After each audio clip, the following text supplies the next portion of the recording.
Another cool feature about our Prancer-tailed porcupines is they are arboreal, which means our porcupines are capable of climbing really, really well. You see her practicing these climbing skills right now, and she goes right up on over that branch. They have a couple different features that allow them to climb really well. One of the easiest features to see is going to be those claws. So just like a lot of other climbing animals, our porcupines have claws that are well suited for grabbing onto branches and trees. Outside of that, their feet and hands both are very, very tactile.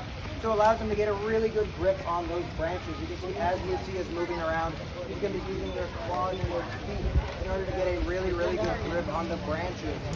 The reason that they're going to be needing to climb so much is due to where they're found in the wild. So our Prancer-tailed porcupines are going to be native to South America, which means you can find them in areas such as the Amazon rainforest, where they can live in trees hundreds of feet up in the air.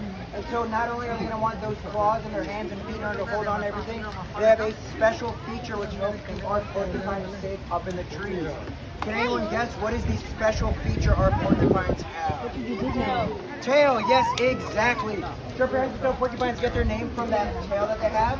As you guys look in the scene, it's just curling that tail around the log. That is going to act as a lifeline. So like I said before, out in the wild, they're going to be found way up high in the trees, and if the trees get a little bit windy like it is today, they don't want to fall, right? So that tail is going to act almost like a fifth hand, and that allows them to hold on to the branches. So if a big gust of wind were to come and knock Lucia off balance, that tail is going to hold on, and she can actually support herself with that tail for a couple of seconds to allow her to readjust and climb right back on the branch.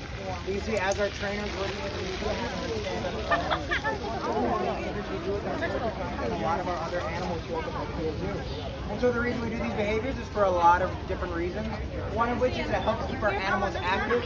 As you see, Lucia is running back and forth, and everyone knows it's good to go to the gym. And it's kind of like our animals' version of going to the gym. Another reason that training is so important for our animals is that it allows them to participate in their own and so when Lucia is standing up, it allows us to get a good look at her belly, which is something that we wouldn't normally be able to see on our porcupine. These were behaviors that were very handy because